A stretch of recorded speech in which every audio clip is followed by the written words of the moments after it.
Hello students. तो देखिए, last lecture में हमने अपने चैप्टर केमिकल बॉन्डिंग में बात की थी अबाउट अपने सेकंड बॉन्ड पैरामीटर के बारे में, जिसे हम क्या कहते हैं, बॉन्ड लेंथ। ठीक है, हमने बॉन्ड लेंथ के लिए बारे में बात की थी कि अगर आपके पास बॉन्ड लेंथ को अगर आपको कंपैरिजन करना है तो सबसे पहले तो आप देखिए बॉन्ड ऑर्डर। ठीक है, अगर बॉन्ड ऑर्डर डिफरेंट है तो फिर तो आपके लॉटरी लग गई है। ठीक है, मतलब बहुत ईजी हो गया है क्वेश्चन, क्योंकि जिसकी बॉन्ड ऑर्डर ज़्यादा होगा, जिस स्पीसीज़ का बॉन्ड ऑर्डर ज़्यादा होगा, उसकी बॉन्ड लेंथ क्या होगी, कम होगी। ठीक है, हमें पता है bond length is inversely proportional to bond order. ठीक है, जिसका बॉन्ड ऑर्डर कम होगा उसकी बॉन्ड लेंथ क्या होगी, ज़्यादा होगी।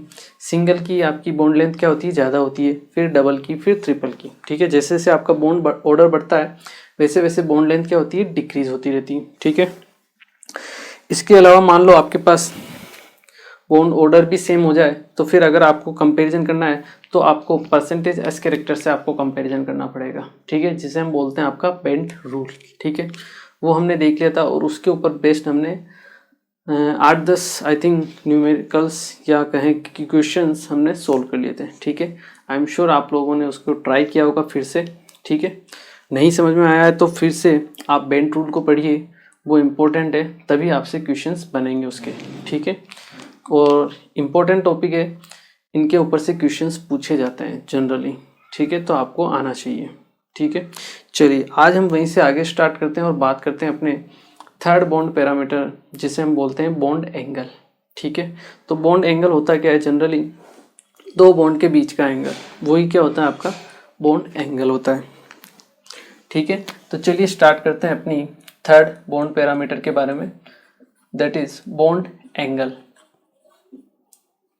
ठीक है, तो अगर हम बॉन्ड एंगल बोलें तो दो बॉन्ड स्पीसीज के बीच का क्या होगा, एंगल होगा। जैसे हम बात करें मीथेन की, अगर हम बात करें तो सी एच एच एच और ये एच, तो ये जो बॉन्ड एंगल है that is H C H, ये जो बॉन्ड एंगल है ये कितना होता है आपके पास, 109 डिग्री 28 मिनट, 109 डिग्री 28 मिनट। ठीक है, यही होता है सिंपल आपका बॉन्ड एंगल। ठीक है, ये तो आपका जब आपके चारों सराउंडिंग एटम्स क्या है, सेम है। ठीक है, क्या हो अगर आपके पास डिफरेंट एटम्स हो जाए, जैसे यहाँ पे हाइड्रोजन, यहाँ पे क्लोरीन, यहाँ पे हाइड्रोजन, यहाँ पे आपका फ्लोरीन हो जाए, तो आपके बॉन्ड एंगल भी डिफरेंट हो जाएंगे। ठीक है, ये बॉन्ड एंगल अलग होगा, HCF वाला, HCCl का अलग होगा, HCH का अलग होगा। ठीक है, ये सिंपल सा बॉन्ड आपका क्या होता है, bond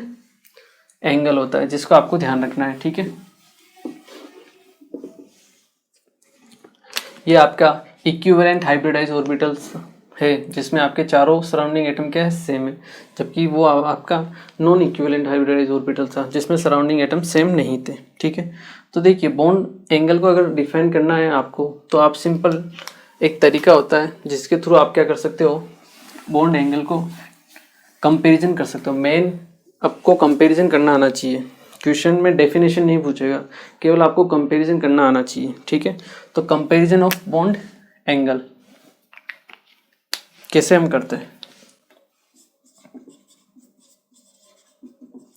comparison of bond angle अगर हमें कंपैरिजन करना है। ठीक है, तो देखिए कंपैरिजन का एक तरीका है जो आपको ध्यान रखना है कि सबसे पहले आप तो हाइब्रिडाइजेशन चेक करना है। क्या चेक करना है, हाइब्रिडाइजेशन।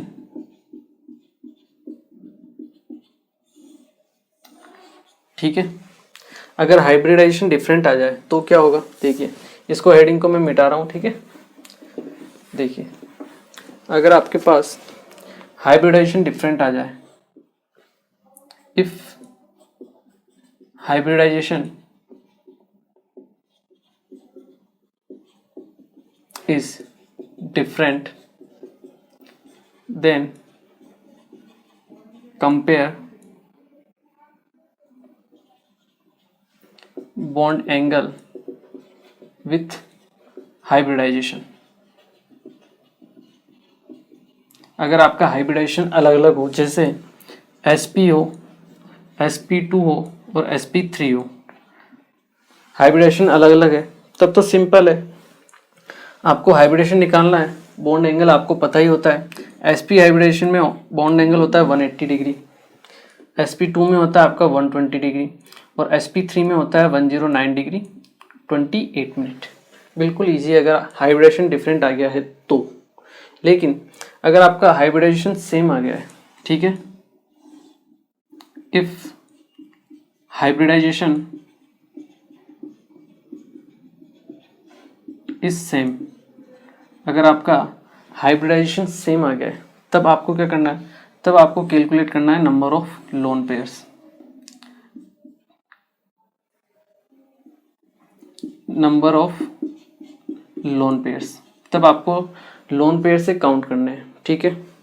अब मान लो आपके पास लोन पेयर डिफरेंट हो, ठीक है, यहां मैं लिखता हूं if number of lone pairs are different, number of lone pair different हो तो आप बॉन्ड एंगल निकालिए। Bond angle is inversely proportional to repulsion, हमें पता है। और रिपल्शन जो होता है मैक्सिमम कहाँ होता है, आपके लोन पेयर में, उसके बाद लोन पेयर बॉन्ड पेयर में, और उसके बाद होता है आपके बॉन्ड पेयर में, ठीक है। जितने ज़्यादा नंबर ऑफ लोन पेयर्स होंगे, किसी में मान लो एक लोन पेयर है, किसी में दो लोन पेयर है, तो दो जिसके पास लोन पेयर होंगे उसके पास लोन पेयर रिपल्शन ज़्यादा होगा। रिपल्शन ज़्यादा तो बॉन्ड एंगल क्या होगा उसका, कम होगा, ठीक है। तो अगर नंबर ऑफ लोन पेयर क्या है, डिफरेंट है, तो ये केस लगेगा, ठीक है। लेकिन आपके पास नंबर ऑफ लोन पेयर भी सेम हो जाए तब क्या होगा, देखिए इफ, या फिर यहां लिखिए आप if number of lone pair are same, ठीक है, इसको आप यहीं काउंट कीजिए। देखिए अगर आपके पास लोन पेयर सेम हो तब क्या होगा, तब यहां आपके पास दो कंडीशन बनती है, ठीक है।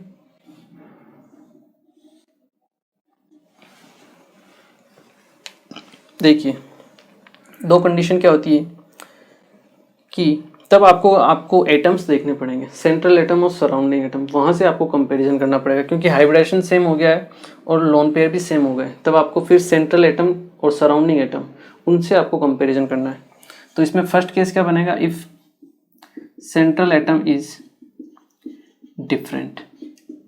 अगर आपका सेंट्रल एटम डिफरेंट हो, जैसे मान लो ये एक स्पीसीज है ए, इससे जुड़ा हुआ है सी और इससे जुड़ा हुआ है सी, ठीक है, कोई भी एटम, सेंट्रल एटम डिफरेंट है मतलब दूसरा एलिमेंट है बी जिसका सेंट्रल एटम बी और सराउंडिंग एटम है सी, मतलब सेंट्रल एटम डिफरेंट है तो सराउंडिंग एटम आपका सेम होगा, ठीक है। देखिए अब आपको कंपैरिजन करना है, मान लो ये एंगल है आपका θ1 और ये है एंगल आपका θ2, क्लियर है। चलिए ए के पास आपका लोन पेयर प्रेजेंट होगा, बी के पास भी आपका लोन पेयर प्रेजेंट होगा, ठीक है, क्योंकि दोनों में लोन पेयर प्रेजेंट है। अब देखिए अब हम बात करें, क्योंकि सराउंडिंग एटम तो सेम है, अब हमें देखना है इलेक्ट्रोनेगेटिविटी से। किससे, इलेक्ट्रोनेगेटिविटी से। मान लो if A is more electronegative, और we can say electronegativity of A is greater than electronegativity of B. A की इलेक्ट्रोनेगेटिविटी ज़्यादा है बी से, ठीक है। अगर ए की इलेक्ट्रोनेगेटिविटी ज़्यादा है, देखिए कॉन्सेप्ट को समझना है आपको, ध्यान नहीं रखना है फॉर्मूला वगैरह को, ठीक है ना, कॉन्सेप्ट को समझना है। ए की इलेक्ट्रोनेगेटिविटी ज़्यादा है तो ये इस लोन पेयर को टाइटली होल्ड करके रखेगा। अगर ये इस लोन पेयर को टाइटली होल्ड करके रखेगा तो लोन पेयर और बॉन्ड पेयर के बीच में रिपल्शन क्या होगा, कम होगा। अगर रिपल्शन कम होगा तो आपका बॉन्ड एंगल क्या होगा, इंक्रीज होगा। तो यहाँ से हम कह सकते हैं कि θ1 इज ग्रेटर देन θ2 होगा, क्लियर। आप रीजंस भी लिख सकते हो यहाँ साइड में कि इफ, आप यहाँ लिख लीजिए, ठीक है ना, if A is more electronegative than B, then central atom A will hold lone pair tightly and due to this there is less repulsion between lone pair and bond pair, so bond angle will increase। ठीक है, bond angle क्या होगा, increase होगा। Clear है। इसको हम ऐसे भी डिफाइन कर सकते हैं, ठीक है, इसी के नीचे आप लिखिएगा यहाँ पे, ठीक है ना, मैं यहाँ साइड में लिखता हूँ, ठीक है, कि बॉन्ड एंगल जो है आपका, इसको हम देख सकते हैं, देखिए एक की इलेक्ट्रोनेगेटिविटी हमने ज़्यादा ली है तो उसका बॉन्ड एंगल ज़्यादा है, मतलब हम कह सकते हैं कि bond angle is directly proportional to electronegativity of central atom, कि अगर सेंट्रल एटम की इलेक्ट्रोनेगेटिविटी ज़्यादा है, ए की इलेक्ट्रोनेगेटिविटी ज़्यादा है तो उसका बॉन्ड एंगल भी ज़्यादा है, मतलब bond angle is directly proportional to electronegativity of central atom. या तो इस तरीके से याद रखिए, मैं तो कहूँगा इसी तरीके से याद रखिए, अदरवाइज आप इस तरीके से भी याद रख सकते हो, ठीक है, या फिर आप इन्वर्सली प्रोपोर्शनल टू साइज भी लिख सकते हो, that is size of central atom. ठीक है, इसी के नीचे आपको लिखना है, ठीक है, ये क्लियर है। और यहाँ पे भी आपको बॉन्ड एंगल इलेक्ट्रोनेगेटिविटी से देखना है, साइज से आपको मैं रिकमेंड कम करूँगा, ठीक है, क्योंकि साइज में कभी कभी वेरिएशन आ जाते हैं तो एक्सेप्शन हो जाते हैं वहाँ पे, तो आप हो सके जितना इलेक्ट्रोनेगेटिविटी से अपने को आंसर देखना है, ठीक है। चलिए, ये तो हुई फर्स्ट केस के पास, if C A is different. अब मान लो सराउंडिंग एटम डिफरेंट है तो सेंट्रल एटम सेम होगा, तो if surrounding atom is different, आपके पास सराउंडिंग एटम डिफरेंट है, ठीक है, तो मतलब सेंट्रल एटम सेम होगा, तो ए से कनेक्ट है एक तो बी और उससे कनेक्ट है बी, और एक है ए जिससे कनेक्ट है सी और सी, ठीक है। सराउंडिंग एटम डिफरेंट हो गए और सेंट्रल एटम क्या आपका सेम है, ठीक है। यहाँ बॉन्ड एंगल है θ1, यहाँ बॉन्ड एंगल है आपका θ2, दोनों के पास लोन पेयर प्रेजेंट होगा, ठीक है। वो एक केस कंडीशन लेते हैं हम, अब हम बी और सी में कंपैरिजन करेंगे कि if electronegativity of B is greater than electronegativity of C, B की इलेक्ट्रोनेगेटिविटी ज़्यादा है सी से, तो देखिए अगर बी की इलेक्ट्रोनेगेटिविटी ज़्यादा है तो बी क्या करेगा, ये जो ए का लोन पेयर उसको अपनी तरफ अट्रैक्ट करेगा, बिल्कुल सही है, अट्रैक्ट करेगा। अगर ये अट्रैक्ट करेगा तो लोन पेयर और bond pair, loan pair bond pair के ज़्यादा क्लोज आएगा, तो लोन पेयर और बॉन्ड पेयर में रिपल्शन क्या होगा, इंक्रीज होगा, और अगर रिपल्शन इंक्रीज होगा तो बॉन्ड एंगल क्या होगा, डिक्रीज होगा। तो यहाँ हम कह सकते हैं θ1 विल बी लेस देन θ2 होगा। क्लियर है। यहाँ पे भी सेम इसी तरीके से इसी के नीचे आप लिख सकते हो कि आपका जो बॉन्ड एंगल है ये इस बार क्या होगा, इन्वर्सली प्रोपोर्शनल टू किसके होगा, इलेक्ट्रोनेगेटिविटी ऑफ सराउंडिंग एटम।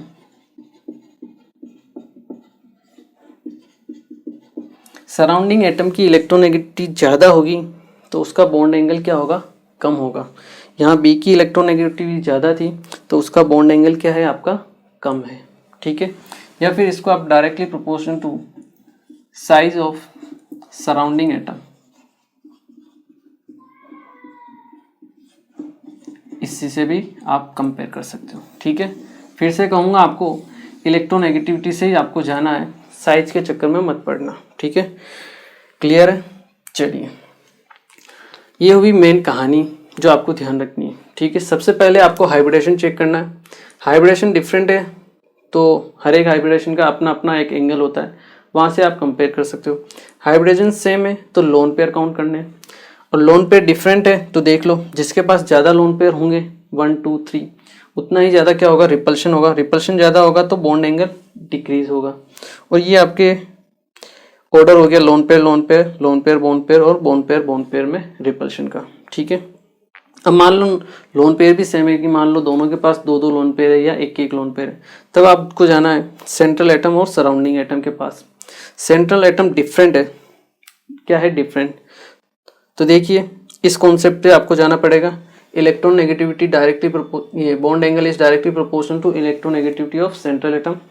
और अगर आपका सराउंडिंग एटम डिफरेंट है तब बॉन्ड एंगल होगा inversely proportional to bond angle of surrounding atom, electronegativity of surrounding atom. ठीक है, कॉन्सेप्ट से जाइएगा तो आपके लिए इजी रहेगा, अदरवाइज आपको फॉर्मूला रखने में हो सकता है थोड़ी प्रॉब्लम आए। ठीक है, तो कॉन्सेप्ट से जाएगा अच्छा रहेगा। ठीक है, चलिए इसे एक बार आप नोट कीजिए, फिर हम इसके ऊपर बेस्ट एग्जाम्पल करते हैं ताकि आपको प्रैक्टिस हो जाए। ठीक है, ओके। तो चलिए ये कुछ क्वेश्चंस हैं जिनको आपको क्या करना है, ट्राई करना है।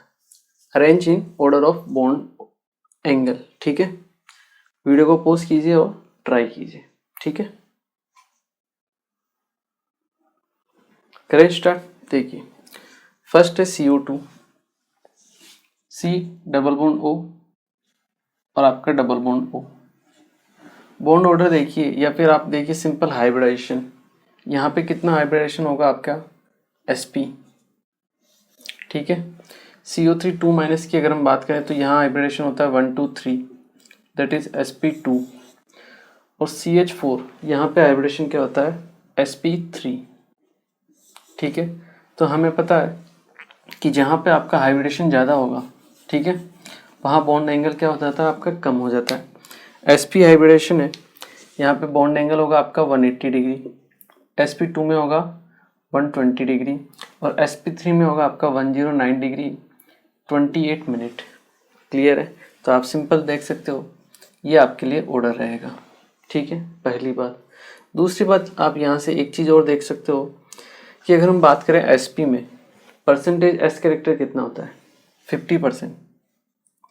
50% आपका क्या होता है, परसेंट s कैरेक्टर।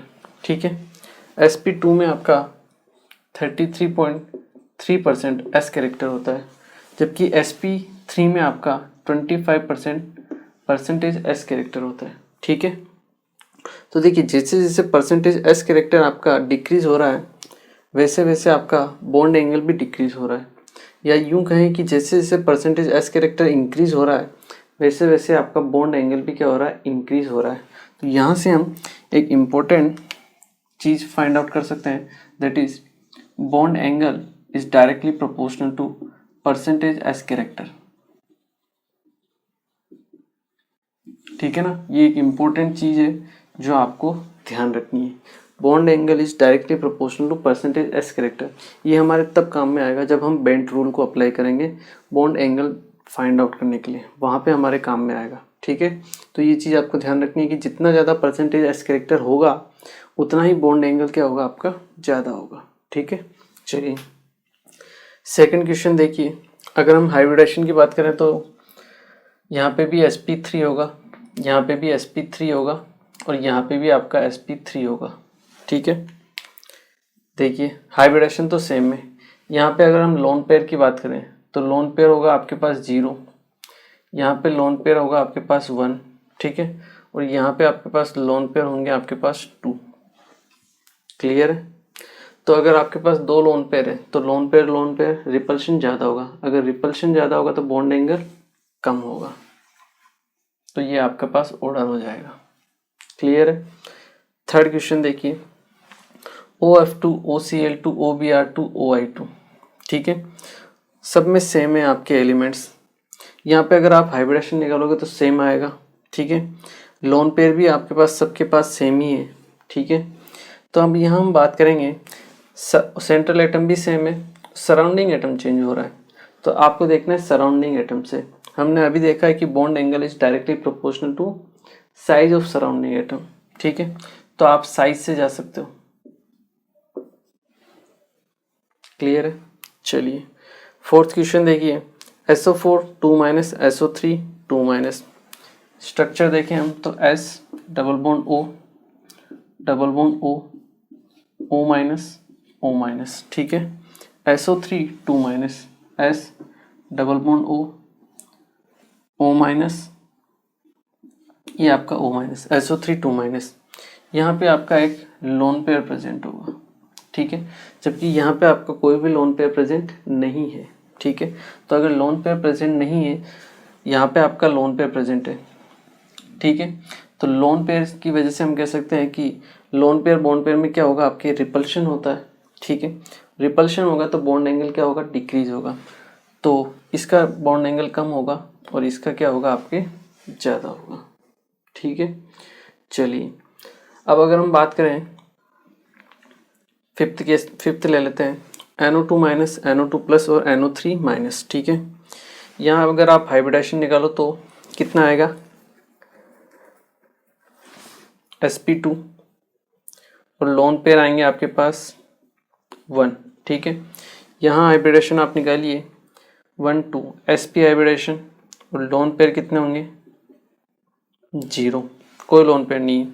यहाँ देखिए आप हाइब्रिडेशन निकालिए sp2 आएगा और लोन पेयर कितने आएंगे आपके पास 0, ठीक है। तो पहली बात हाइब्रिडेशन देखिए, एक में sp है बाकी दो में sp2 है, ठीक है। तो जिसमें sp है उसका बॉन्ड एंगल सबसे ज़्यादा होगा, कितना होगा 180 डिग्री। तो आपका NO2 प्लस का बॉन्ड एंगल सबसे ज़्यादा होगा, पहली बात तो ये, ठीक है। अब हम बात करते हैं sp2 दोनों में सेम है। लोन पेयर, अगर लोन पेयर आपके पास यहाँ 0 है और यहाँ 1 है तो यहाँ पे रिपल्शन ज़्यादा होगा लोन पेयर में, लोन पेयर बॉन्ड पेयर में। तो अगर रिपल्शन होगा तो बॉन्ड एंगल डिक्रीज होगा। तो ये आपका सबसे लास्ट में आएगा, NO3 माइनस आपका सेकंड में आएगा और लास्ट में आएगा आपके पास NO2 माइनस, ठीक है। क्योंकि यहाँ पे कोई भी रिपल्शन नहीं होगा, लोन पेयर है ही नहीं, ठीक है।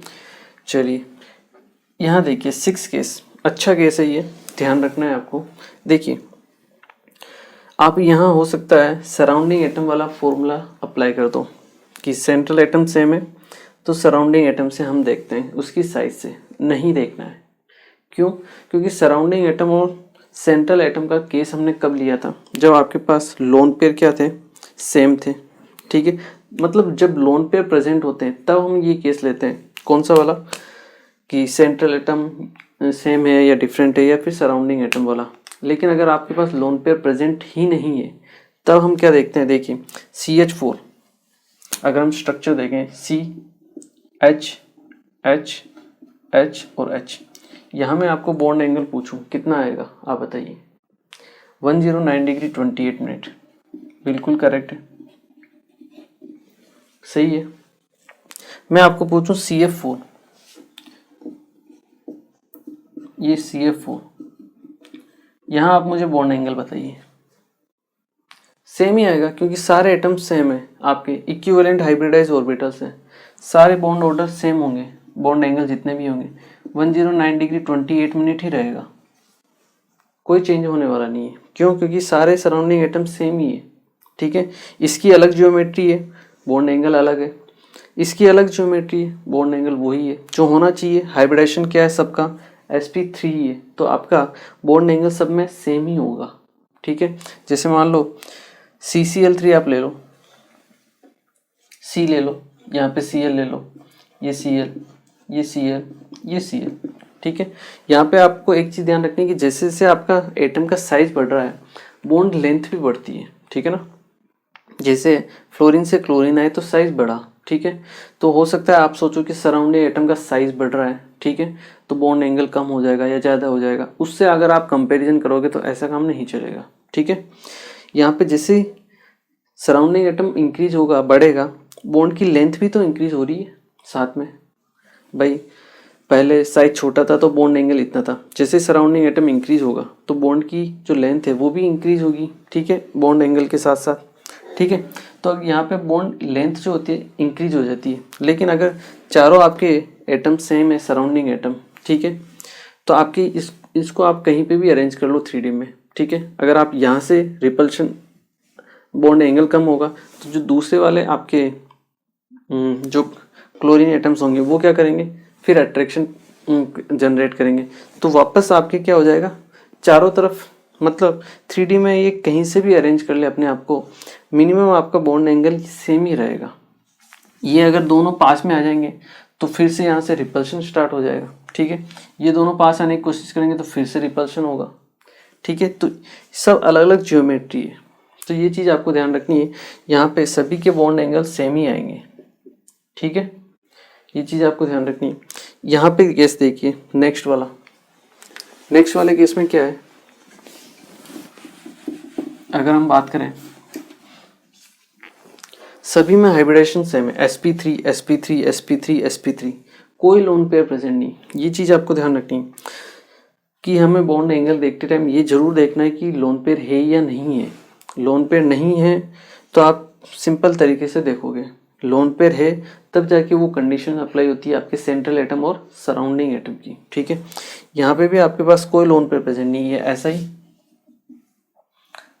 O minus O minus O minus O minus, ठीक है।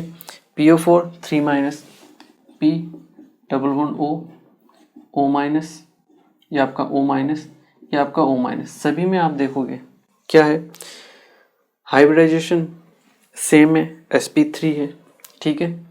कोई लोन पेयर प्रेजेंट नहीं है। अगर कोई लोन पेयर प्रेजेंट नहीं है तो इसके जो बॉन्ड एंगल होगा इंडिविजुअल 109 डिग्री 28 मिनट होगा, इसका भी बॉन्ड एंगल 109 डिग्री 28 मिनट रहेगा, ठीक है।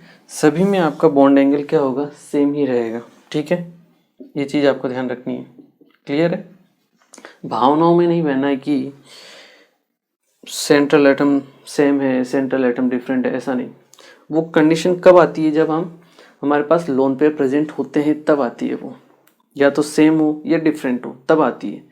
लेकिन लोन पेयर ही प्रेजेंट नहीं है, सारे सराउंडिंग एटम सेम है तो सबकी इंडिविजुअल ज्योमेट्री होगी, ठीक है, सबका इंडिविजुअल बॉन्ड एंगल होगा तो वो सबका सेम ही रहेगा, ठीक है। चलिए इसे नोट कीजिए, फिर हम कुछ और नए एग्जाम्पल आपको देता हूँ, ठीक है। ओके, तो चलिए नेक्स्ट क्वेश्चन हम देखते हैं। Cl PCl बॉन्ड एंगल आपको निकालना है PCl3 और POCl3 में, ठीक है ना। ये कुछ डिफरेंट टाइप के क्वेश्चंस हैं जिनको आपको बेंट रूल से या फिर हम कह सकते हैं परसेंटेज एस कैरेक्टर से आपको सोल्व करना पड़ेगा, ठीक है। देखिए P Cl Cl और Cl, यहाँ पे एक लोन पेयर प्रेजेंट होगा, ठीक है। POCl3 P double bond O Cl Cl और ये आपका Cl, ठीक है। तो देखिए यहाँ पे लोन पेयर बॉन्ड पेयर है, ठीक है, और यहाँ पे आपका डबल बॉन्ड है, ठीक है। तो अगर हमें कंपैरिजन करना है तो जब हम कंपैरिजन करते हैं लोन पेयर बॉन्ड पेयर का, ठीक है, और यहाँ पे आपको कंपैरिजन करना पड़ेगा डबल बॉन्ड से, ठीक है। तो आप लोन पेयर का डबल बॉन्ड के साथ कंपैरिजन इजीली मतलब कंटिन्यू नहीं कर सकते, मतलब लोन पेयर का कंपैरिजन आप डबल बॉन्ड से ऐसे देख के कंपैरिजन नहीं कर सकते हो। यहाँ पे आपको परसेंटेज एस कैरेक्टर से मतलब बेंट रूल को अप्लाई करना पड़ेगा जब भी ऐसी कंडीशन आती है, ठीक है। तो देखिए अगर हम बात करें लोन पेयर मैंने आपको बताया कि क्या होता है, मोर परसेंटेज एस कैरेक्टर रखता है, ठीक है। तो ये जो लोन पेयर होता है, लोन पेयर है मोर परसेंटेज एस कैरेक्टर, ठीक है। अगर लोन पेयर में परसेंटेज एस कैरेक्टर ज़्यादा होगा तो ये जो आपके बॉन्ड्स हैं यहाँ पे क्या होगा, लेस परसेंटेज एस कैरेक्टर, ठीक है। अपने को ClPCl ये बॉन्ड निकालने एंगल, ठीक है। यहाँ पे आपका लेस परसेंटेज एस कैरेक्टर होगा। यहाँ अगर हम बात करें आपके यहाँ पे, क्योंकि लोन पेयर है वहाँ पे मोर परसेंटेज एस कैरेक्टर होता है, ठीक है। उसके कंपैरिजन में हम यहाँ देखेंगे डबल बॉन्ड में, तो यहाँ पे आपका लेस क्या होगा, परसेंटेज एस परसेंट होगा, ठीक है, लेस परसेंटेज एस कैरेक्टर, ठीक है ना। क्योंकि लोन पेयर में सबसे ज़्यादा होता है परसेंटेज एस कैरेक्टर, मैंने आपको बताया था, ठीक है। उससे इसमें क्या होगा, कम ही होगा, ठीक है। तो देखिए यहाँ पे अगर लेस परसेंटेज एस कैरेक्टर है तो यहाँ पे इस बॉन्ड में क्या होगा, मोर परसेंट एस कैरेक्टर होगा। और अगर मोर परसेंट एस कैरेक्टर होगा तो अभी हमने पढ़ा था कि bond angle is directly proportional to percentage s character, मतलब जहाँ पे परसेंटेज एस कैरेक्टर ज़्यादा है वहाँ पे बॉन्ड एंगल क्या होगा, ज़्यादा होगा। आपका यहाँ पे बॉन्ड एंगल ज़्यादा है तो POCl3 इसका बॉन्ड एंगल ज़्यादा होगा आपके PCl3 से, क्लियर है। चलिए नेक्स्ट देखिए आप SO2F2 and SO2Cl2, S double bond O double bond O, ये आपका फ्लोरीन ये आपका फ्लोरीन, ठीक है। यहाँ सेकंड देखिए S double bond O double bond O, chlorine और क्लोरीन, ठीक है। आपको बॉन्ड कौन सा निकालना है, OSO, ये बॉन्ड आपको निकालना है, ठीक है। बॉन्ड कौन सा निकालना है ये भी इंपॉर्टेंट है चेक करना, क्योंकि नेक्स्ट क्वेश्चन देखिए XSX आपको बॉन्ड नहीं निकालना है, मतलब आपको ये बॉन्ड एंगल भी निकालना है, ठीक है। तो बॉन्ड एंगल कौन सा निकालना है वो भी इंपॉर्टेंट है, ध्यान रखना आपको, ठीक है। तो देखिए अगर हम यहाँ से बात करें, यहाँ पे ऊपर वाला जो पोर्शन है आपका SOO, यहाँ पे भी SOO है, सेम है, ठीक है। तो अपने को यहाँ पे बेंट रूल से जाना पड़ेगा, ठीक है, परसेंटेज एस कैरेक्टर से। यहाँ पे फ्लोरीन जुड़ा हुआ है, यहाँ पे क्लोरीन जुड़ा हुआ है, ठीक है। अगर यहाँ पे फ्लोरीन है तो फ्लोरीन क्या करता है, मोर इलेक्ट्रोनेगेटिव है, फ्लोरीन क्या है आपका मोर इलेक्ट्रोनेगेटिव है। अगर मोर इलेक्ट्रोनेगेटिव है तो परसेंटेज एस कैरेक्टर को डिक्रीज करेगा, डिक्रीज परसेंटेज एस कैरेक्टर। अगर यहाँ पे परसेंटेज एस कैरेक्टर डिक्रीज होगा तो यहाँ पे आपका परसेंटेज एस कैरेक्टर क्या होगा, इंक्रीज होगा, ठीक है। सेम अगर वहाँ देखेंगे तो वहाँ कंपैरिजन में कम होगा आपका, क्योंकि ये क्या है आपका लेस इलेक्ट्रोनेगेटिव है फ्लोरीन के कंपैरिजन में। तो अगर लेस इलेक्ट्रोनेगेटिव है तो परसेंटेज एस कैरेक्टर क्या होगा, इंक्रीज होगा। अगर यहाँ पे इंक्रीज होगा तो यहाँ पे क्या होगा, डिक्रीज होगा परसेंटेज एस कैरेक्टर, ठीक है। तो ये जो बॉन्ड लेंथ है ज़्यादा होगी SO2F2 में, बॉन्ड एंगल क्या होगा SO2Cl2 से ज़्यादा होगा, क्यों, क्योंकि यहाँ पे परसेंटेज एस कैरेक्टर क्या है, ज़्यादा है। इस बॉन्ड की हम बात करें, ठीक है। अब देखिए सेकंड जो है ये आंसर इसी का है, ये आंसर आपका इसका है SO2F2 ग्रेटर देन SO2Cl2, ठीक है, ये आंसर इसका है, ठीक है। अब हम बात करते हैं XSX, ये फ्लोरीन सल्फर और फ्लोरीन, इसे भी बॉन्ड आपको देखना है, ठीक है ना। ये वाला ऊपर तो आपके सेम है, ठीक है। अब आपको नीचे वाला बॉन्ड देखना है, तो देखिए आपके एलिमेंट क्या हो गए, अब यहाँ पे चेंज हो गए, ठीक है। तो यहाँ पे आपको वो इस सराउंडिंग एटम वाला सिस्टम अप्लाई करना है, ठीक है। सराउंडिंग एटम मतलब साइज से आप देख लीजिए, सराउंडिंग एटम की साइज ज़्यादा है तो आपके बॉन्ड एंगल भी क्या होगा, ज़्यादा होगा। तो यहाँ पे आपका उल्टा हो जाता है, SO2Cl2 जो है उसका क्या हो जाता है, बॉन्ड एंगल ज़्यादा हो जाता है, ठीक है, SO2F2 से, ठीक है। चलिए नेक्स्ट क्वेश्चन देखिए, BCl3 BBr3 और Bi3, ठीक है। सेंट्रल एटम के पास कोई लोन पेयर प्रेजेंट नहीं है, सबकी अपनी अपनी इंडिविजुअल ज्योमेट्री होगी, ठीक है। और sp2 हाइब्रिडाइजेशन है सब में, ठीक है। तो बॉन्ड एंगल भी क्या होंगे, सबके सेम होंगे, कितने होंगे 120 डिग्री, क्लियर है। तो ये कुछ इंपॉर्टेंट एग्जांपल्स थे जो आपको ध्यान रखने हैं, ठीक है। हो सकता है इन वाले क्वेश्चंस में आपको थोड़ी परेशानी आए, तो मैं आपको पहले बोल चुका हूँ बेंट रूल को आप अच्छे से रिवाइज कीजिए, आपको हर एक क्वेश्चंस अच्छे से समझ में आएगा, ठीक है। चलिए एक और इसमें एक छोटा सा टॉपिक होता है, उसके बारे में भी हम बात कर लेते हैं, ठीक है।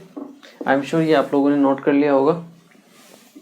चलिए एक छोटा सा एप्लीकेशन और होता है यहाँ पे, जब हम बॉन्ड एंगल कंपेरिजन करते हैं, अगर हमें बॉन्ड एंगल कंपैरिजन करना होता है बल्कि ग्रुप में, कहाँ पे, बल्कि ग्रुप में, और वो भी ईथर में, ठीक है।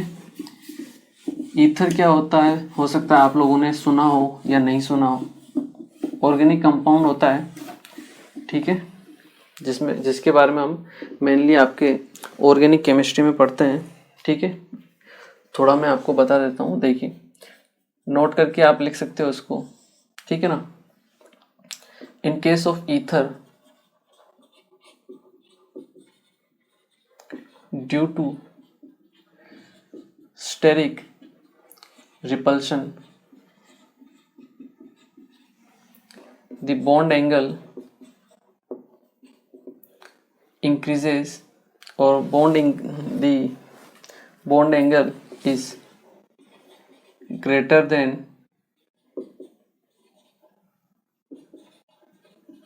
109 डिग्री 28 मिनट, ठीक है। देखिए अगर हम बात करें HOH वाटर, यहाँ पे भी दो लोन पेयर आपके पास। ईथर क्या होता है, जहाँ पे आपके R ग्रुप लग जाते हैं दोनों तरफ, हाइड्रोजन रिप्लेस हो जाता है किससे, R ग्रुप से। R ग्रुप को हम बोलते हैं एल्काइल ग्रुप, ठीक है। एल्काइल मतलब मिथाइल आप बोल सकते हो, CH3 ग्रुप, ठीक है ना, बल्कि ग्रुप, जैसे CH3 ग्रुप यहाँ पे लग गया, ठीक है, C2H5 ग्रुप, बड़ा ग्रुप लग गया। तो ठीक है, यहाँ पे क्या है, ये हाइड्रोजन से बड़ा ग्रुप है। तो बड़े ग्रुप होने की वजह से क्या होता है, इन बड़े ग्रुप में क्या होता है, आपस में रिपल्शन होता है, ठीक है। तो इस रिपल्शन को हम बोलते हैं स्टेरिक रिपल्शन। क्या बोलते हैं, स्टेरिक रिपल्शन। जितना ज़्यादा आपका बड़ा ग्रुप होता जाएगा, जैसे ऑक्सीजन के बाद यहाँ हम ले लूँ C2H5, ठीक है, ये इससे भी और बड़ा है, ठीक है। तो यहाँ पे क्या होगा, रिपल्शन और ज़्यादा होगा इसके कंपैरिजन में, ठीक है। अभी हम इसमें और इसमें ही कंपैरिजन करते हैं, ठीक है। जैसे जैसे आपका बल्की ग्रुप बढ़ता जाएगा साइज में, रिपल्शन बढ़ता जाएगा, ठीक है। तो ईथर के केस में क्या होता है, यहाँ अगर हम बॉन्ड एंगल देखें कितना होता है वाटर में, 104.5 डिग्री, ठीक है। यहाँ पे भी 2 लोन पेयर प्रेजेंट है, ठीक है। तो लोन पेयर की प्रेजेंस से होना क्या चाहिए था, रिपल्शन होना चाहिए था। बॉन्ड एंगल क्या होना चाहिए, डिक्रीज होना चाहिए था। हाइब्रिडाइजेशन तो यहाँ पे भी sp3 है और यहाँ पे भी sp3 है, तो बॉन्ड एंगल होता है 109 डिग्री 28 मिनट। बट यहाँ पे लोन पेयर में रिपल्शन की वजह से 104.5 डिग्री आपका क्या हो जाता है, बॉन्ड एंगल, ठीक है। बट लोन पेयर यहाँ पे भी प्रेजेंट है, ईथर में भी। बट यहाँ पे बल्की ग्रुप है और बल्की ग्रुप में क्या हो जाता है, स्टेरिक रिपल्शन ज़्यादा हो जाता है, ठीक है। और ज़्यादा होने की वजह से जहाँ इनका बॉन्ड एंगल कम होना चाहिए था 109 डिग्री से, वो क्या हो जाता है, आपका बॉन्ड एंगल और ज़्यादा इंक्रीज हो जाता है। Bond angle is greater than 109 degree 28 minute due to steric repulsion, ठीक है। एक छोटा सा पॉइंट है, कभी कभी पूछ लिया जाता है। वैसे ऑर्गेनिक में इसको हम अप्लाई करते हैं तो यहाँ पे भी हो सकता है यूज में आ जाए, ठीक है, इसलिए मैंने आपको बता दिया है, ठीक है। चलिए, ये थी अपनी थर्ड प्रॉपर्टी, मतलब थर्ड पैरामीटर, बॉन्ड पैरामीटर, जो था आपका बॉन्ड एंगल, ठीक है। अब हम पढ़ते हैं अपने लास्ट पैरामीटर को, दैट इज बॉन्ड एनर्जी, ठीक है। चलिए, इसे एक बार आप नोट कीजिए। चलिए, अब हम स्टार्ट करते हैं अपनी फोर्थ एंड लास्ट प्रॉपर्टी के बारे में, दैट इज बॉन्ड एनर्जी। देखिए, फोर्थ एंड लास्ट प्रॉपर्टी आपकी, दैट इज बॉन्ड एनर्जी। तो देखिए, बॉन्ड एनर्जी क्या होती है। बॉन्ड एनर्जी हमें पता है, जब भी 2 एटम आपस में मिलके एक बॉन्ड का फॉर्मेशन करते हैं तब कुछ एनर्जी रिलीज होती है, उसे ही हम क्या बोलते हैं, आपकी बॉन्ड एनर्जी। या तो आप ऐसा कह दीजिए, या फिर आप ऐसा कह सकते हो कि किसी भी पर्टिकुलर टाइप के बॉन्ड को ब्रेक करने के लिए जो आपको एनर्जी देनी पड़ती है, उसे हम क्या बोलते हैं, उसकी बॉन्ड एनर्जी, ठीक है ना। सिंपल सी इसकी डेफिनेशन है, तो हम कह सकते हैं energy required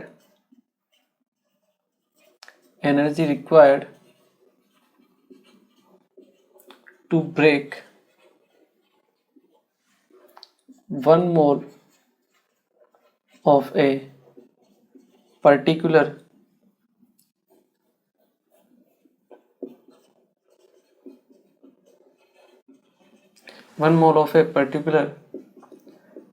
type of bond,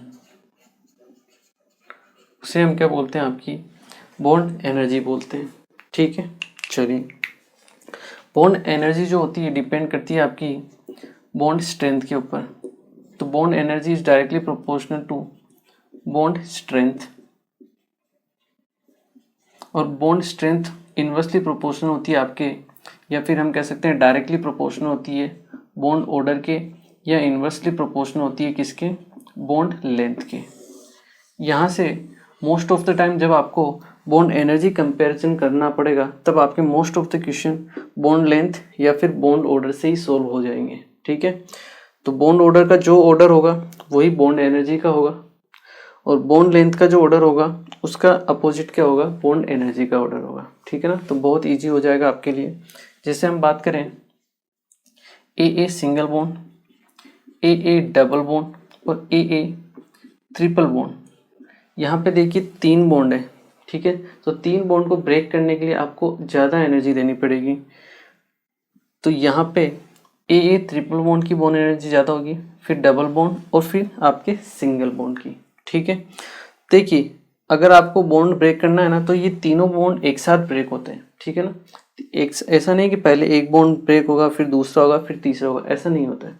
तीनों बॉन्ड एक साथ ब्रेक होंगे। ए डबल बॉन्ड है तो दोनों डबल बॉन्ड एक साथ ब्रेक होंगे, ठीक है ना। और यहाँ पे तो सिंगल बॉन्ड ही है, तो ये तो पहले एक ही बॉन्ड है तो एक ही बॉन्ड ब्रेक होगा, ठीक है। तो ये चीज़ आपको ध्यान रखनी है, ठीक है। ट्रिपल बॉन्ड की बॉन्ड एनर्जी सबसे ज़्यादा होगी, फिर डबल बॉन्ड की और फिर आपके सिंगल बॉन्ड की, ठीक है। चलिए, तो बॉन्ड एनर्जी के लिए मोस्ट ऑफ द क्वेश्चंस तो आपके यहीं से सॉल्व हो जाएंगे, लेकिन कुछ स्पेशल केस है उनके बारे में हम बात करते हैं, ठीक है ना। तो स्पेशल केस कौन कौन से आपके, bond energy of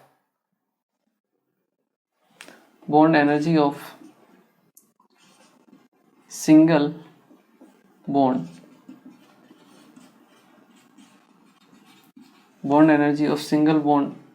of second and third period elements, ठीक है। हम बॉन्ड एनर्जी निकालते हैं, ठीक है, सेकंड पीरियड और थर्ड पीरियड के एलिमेंट्स के लिए, ठीक है। तो देखिए हम ये क्यों निकाल रहे हैं, क्योंकि यहाँ पे आपको एक्सेप्शंस मिलेंगे इसीलिए, ठीक है। देखिए सेकंड ग्रुप में अगर हम बात करें तो कार्बन होगा, ठीक है। कार्बन के बाद आएगा आपका नाइट्रोजन,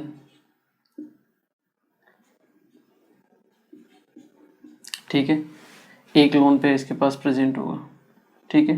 नाइट्रोजन के बाद आएगा आपका ऑक्सीजन, ऑक्सीजन पे 2 लोन पेयर प्रेजेंट होंगे। फिर आएगा आपके पास फ्लोरीन, यहाँ पे आपके पास 3 लोन पेयर प्रेजेंट होंगे, क्लियर है। चलिए, कार्बन के नीचे आएगा आपके पास सिलिकॉन, ऐसा ही, ठीक है। वैलेंसी हम कंप्लीट कर रहे हैं इनकी, ठीक है। नाइट्रोजन के बाद आपका फॉस्फोरस, लोन पेयर प्रेजेंट होगा सिंगल। फिर यहाँ आएगा आपका सल्फर और फ्लोरीन के नीचे आएगा आपका क्लोरीन, ठीक है।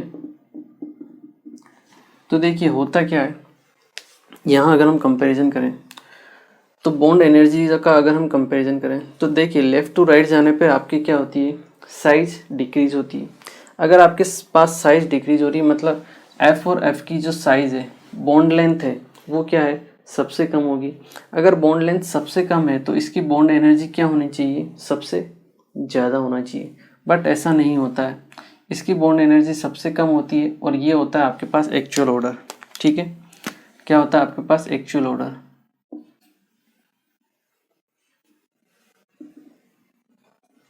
अब रीजन क्या है, रीजन है आपका लोन पेयर, ठीक है। क्योंकि यहाँ पे एक लोन पेयर, यहाँ पे 2 लोन पेयर, यहाँ पे 3 लोन पेयर, लोन पेयर का नंबर क्या होता जा रहा है, इंक्रीज हो रहा है और साइज जो है आपका छोटा होता जा रहा है। साइज छोटा होता जा रहा है, लोन पेयर इंक्रीज होते जा रहे हैं, तो लोन पेयर क्या होता है, रिपल्शन ज़्यादा इंक्रीज हो रहा है यहाँ पे, ठीक है।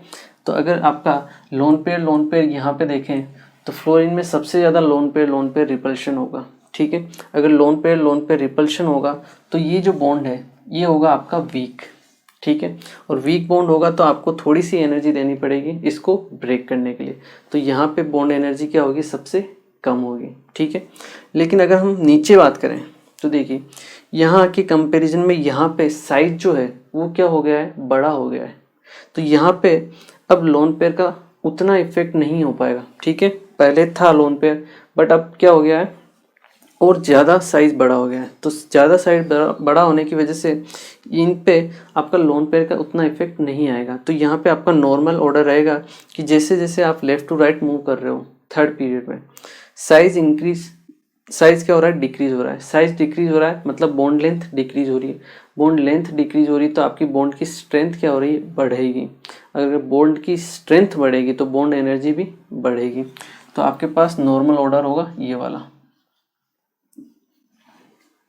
क्लियर है, थर्ड पीरियड में।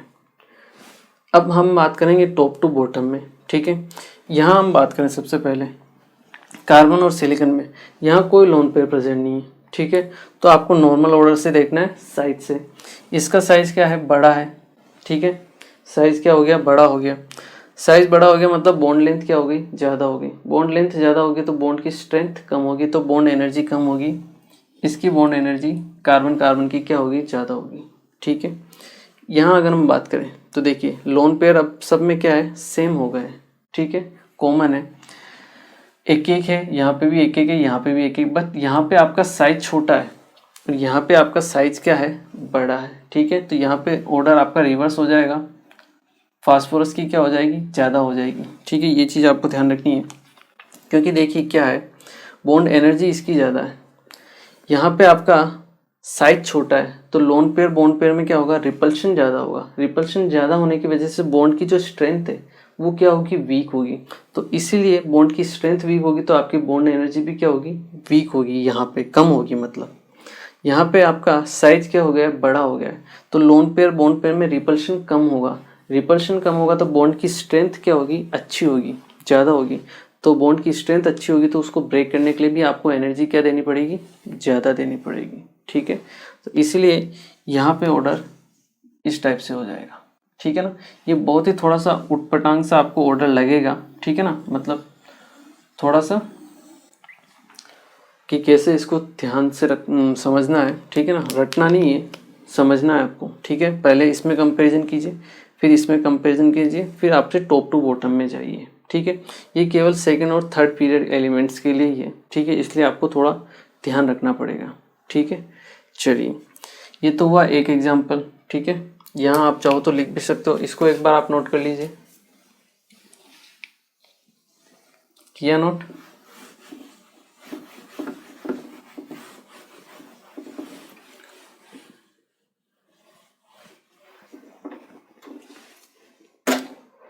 तो देखिए आप यहाँ चाहो तो लिख भी सकते हो।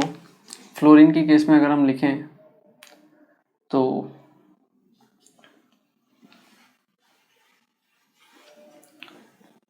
यहाँ आप लिख लीजिए। ठीक है ना, due to more lone pair repulsion, या फिर लोन पेयर का साथ साथ आपका लोन पेयर बॉन्ड पेयर भी प्रेजेंट होगा, दोनों आपके रिपल्शन यहाँ प्रेजेंट होंगे। ठीक है, due to lone pair repulsion आप ऐसा लिख लीजिए।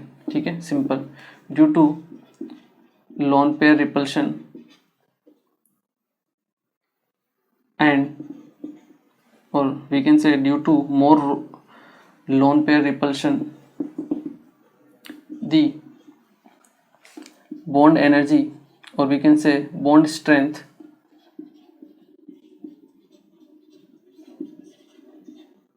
of FF is decreases, so bond energy also decreases। ठीक है, ये चीज़ आपको ध्यान रखनी है, और ये आपके सभी में होगी, सेकंड और थर्ड में।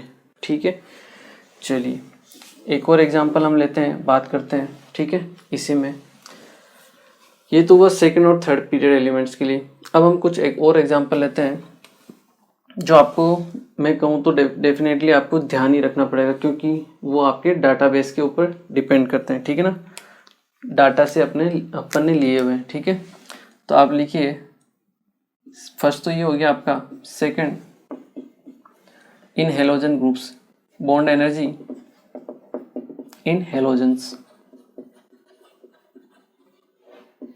अगर हमें हेलोजेंस में कंपैरिजन करना पड़े बॉन्ड एनर्जी का, तो देखिए fluorine FF, chlorine lone pair सभी में 3-3 है। ठीक है, सेम है फ्लोरीन, क्लोरीन, ब्रोमीन, और ये आपके आयोडीन। ठीक है,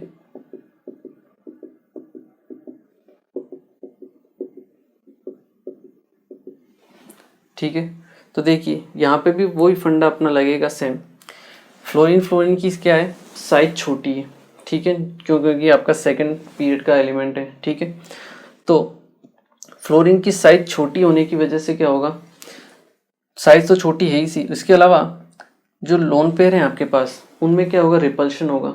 रिपल्शन होने की वजह से इसकी जो बॉन्ड की स्ट्रेंथ है वो क्या होगी, वीक होगी। अगर इसकी बॉन्ड स्ट्रेंथ वीक है तो इसकी बॉन्ड एनर्जी क्या होगी, कम होगी। ठीक है, नॉर्मल इसका जो एक्चुअल ऑर्डर होना चाहिए, एक्सपेक्टेड ऑर्डर, एक्सपेक्टेड ऑर्डर वो क्या होना चाहिए कि जैसे जैसे आप टॉप टू बॉटम मूव कर रहे हो साइज इंक्रीज हो रहा है। आई आई की साइज क्या होगी, सबसे बड़ी होगी, मतलब उसकी बॉन्ड लेंथ क्या होगी, सबसे कम बड़ी होगी। बॉन्ड लेंथ सबसे बड़ी होगी तो बॉन्ड एनर्जी क्या होगी, सबसे कम होगी। एक्चुअल ऑर्डर होना चाहिए F2 greater than Cl2 greater than Br2 and greater than I2। ठीक है, F2 की साइज सबसे छोटी है तो उसकी बॉन्ड लेंथ भी सबसे छोटी होगी। उसको ब्रेक करने के लिए आपको एनर्जी भी ज़्यादा देनी पड़ेगी, तो बॉन्ड एनर्जी सबसे ज़्यादा किसकी होनी चाहिए, F2 की। ये आपका एक्सपेक्टेड ऑर्डर है। ठीक है, बट ऐसा होता नहीं है। ठीक है, होता क्या है, फ्लोरीन में लोन पेयर में रिपल्शन ज़्यादा हो जाता है। ठीक है, इसकी वजह से इसकी जो बॉन्ड स्ट्रेंथ है वो जो हो जाती है कम। बॉन्ड स्ट्रेंथ कम हो गई मतलब इसका जो बॉन्ड एनर्जी है वो क्या हो गई है, कम हो गई। अब वो कम होके कहाँ पे जाएगी वो हम एक्चुअली बता नहीं सकते कि कहाँ गई है। ठीक है, बट हम डाटा बेस के आधार पर बता सकते हैं। ठीक है ना, तो डाटा के अनुसार जो आपका ऑर्डर होता है एक्चुअल ऑर्डर वो क्या होता है कि Cl2 की सबसे ज़्यादा होती है, Br2 की सबसे ज़्यादा, उसके बाद आएगा F2 और फिर आएगा आपका I2। ठीक है, ये हम डाटा के बेसिस पे हम ऑर्डर डिफाइन कर रहे हैं। ठीक है, कि Cl2 की सबसे ज़्यादा, फिर Br2, फिर F2 और फिर I2। ठीक है, इंपॉर्टेंट है, आपको एज इट इज़ याद रखनी है। ठीक है ना, कुछ चीज़ें याद रखने वाली होती है तो वो आपको याद रखनी ही पड़ेगी। ठीक है, लॉजिक मैंने आपको बता दिया है कि लोन पे रिपल्शन की वजह से कम होगी, लेकिन कितनी कम होती है वो हम केवल और केवल डाटा के हिसाब से ही बता सकते हैं। ठीक है, ये केस है आपके हेलोजेंस में। ठीक है, इसमें नेक्स्ट केस हम लेते हैं थर्ड, वो हम लेते हैं ऑक्सीजन फैमिली में। ठीक है,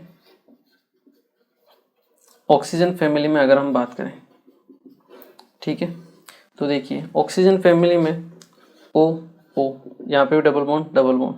ठीक है, ऑक्सीजन के बाद आएगा आपका सल्फर। ठीक है, यहाँ पे भी डबल बॉन्ड है। ठीक है, फिर सेलेनियम और फिर आपका टेलुरियम। सेम थिंग यहाँ पे भी अप्लाई होनी चाहिए, यही ऑर्डर आना चाहिए। एक्सपेक्टेड ऑर्डर क्या होना चाहिए, ये वाला। ठीक है, लेकिन यहाँ पे भी सेकेंड ग्रुप का आपका एलिमेंट है, ऑर्डर चेंज होगा, और ऑर्डर चेंज होके क्या होगा, आपका जो एक्चुअल ऑर्डर है, यहाँ पे भी आप लिख सकते हो, अगर एक्सपेक्टेड ऑर्डर लिखना चाहो तो यही होगा। एक्सपेक्टेड ऑर्डर आप क्या एक्सप्लेन करते हो कि O2 की ज़्यादा होगी, फिर H2, या फिर आप लिखिए OO ज़्यादा होगा, फिर SS, फिर आपके SE और फिर आपके TE। ये आपका एक्चुअल ऑर्डर होना चाहिए, बट नहीं होता है। क्या होता है, ये आपका एक्चुअल ऑर्डर नहीं होता है। ठीक है, जो आपका एक्चुअल ऑर्डर होता है वो क्या होता है, ये पीछे चला जाता है। ठीक है, SS, फिर आपके SE, फिर आपके TE और फिर आपके OO, मतलब जो ऑक्सीजन है वो सबसे लास्ट में चला जाता है। ठीक है, वही चीज़ हम डाटा के हिसाब से ये ऑर्डर डिफाइन कर रहे हैं। ठीक है, लॉजिक वही है, पीछे होगा, बट कितना पीछे होगा वो हम डाटा के बेसिस से बता सकते हैं। ठीक है, और ये आपका एक्चुअल ऑर्डर है जो आपको ध्यान रखना है। ठीक है, चलिए इसे आई थिंक आप लोगों ने नोट कर लिया होगा। चलिए उसको मिटाता नहीं हूँ मैं, थर्ड देखता हूँ। थर्ड हो गया अपना, फोर्थ देखते हैं अपन, दैट इज नाइट्रोजन फैमिली। अगर हम बात करें नाइट्रोजन फैमिली, ठीक है, वही सेम NN, PP, AS और SB वो सबके पास एक एक लोन पेयर प्रेजेंट है। ठीक है, नाइट्रोजन के पास पीछे जाएगा, सेम ऑर्डर रहेगा। जो आपका एक्चुअल ऑर्डर रहेगा, एक्चुअल ऑर्डर वो क्या होगा, PP सबसे ज़्यादा, फिर AS, फिर आएगा आपके पास SB और फिर क्या आएगा आपके पास NN, ये आपका एक्चुअल ऑर्डर रहेगा, ठीक है ना। तो केवल एक्सेप्शन कहाँ पे, आपके हेलोजेंस में, ठीक है, बॉन्ड एनर्जी में, जहाँ आपके फ्लोरीन बीच में आ जाता है, बाकी सब ऑर्डर क्या है आपके सेम है। ऑक्सीजन सबसे पीछे चला गया, यहाँ पे नाइट्रोजन सबसे पीछे चला गया, ठीक है। बाकी यहाँ पे तो आपका लोन पेयर प्रेजेंट है ही नहीं, ठीक है। तो ये स्पेशल केस है सेकंड और थर्ड पीरियड के, जो आपको ध्यान रखने हैं लोन पेयर के हिसाब से। इनसे क्वेश्चन पूछे जाने के चांसेस ज़्यादा रहते हैं, ठीक है ना, क्योंकि आपको भी लग गया होगा कि ये कन्फ्यूजन वाला है, ठीक है। तो जहाँ पे कन्फ्यूजन होता है वहीं से क्वेश्चन भी पूछे जाते हैं, ठीक है। चलिए एक बार आप इसे नोट कीजिए। ओके, तो देखिए आज के लेक्चर में हमने बेसिकली बात की आपके दो बॉन्ड पैरामीटर्स के हमने पढ़े, जो थे आपके, एक तो बॉन्ड एंगल था, ठीक है, और एक था आपका बॉन्ड एनर्जी, ठीक है। हमने चारों बॉन्ड पैरामीटर्स कंप्लीट अच्छे तरीके से पढ़ लिए हैं, ठीक है। अब आपको क्या करनी है, केवल और केवल प्रैक्टिस करनी है। जो क्वेश्चन मैंने करवाए हैं आप उन्हीं को अच्छे से कर लीजिए बिना देखें, जिसमें आपकी प्रैक्टिस हो जाएगी, ठीक है। उसके बाद जो भी आपके पास शीट्स अवेलेबल है उनको ट्राई कीजिए, कोई दिक्कत वाली बात नहीं है, ठीक है। तो चलिए मिलते हैं फिर नेक्स्ट लेक्चर और चैप्टर को आगे कंटिन्यू करते हैं, ठीक है। Thank you very much.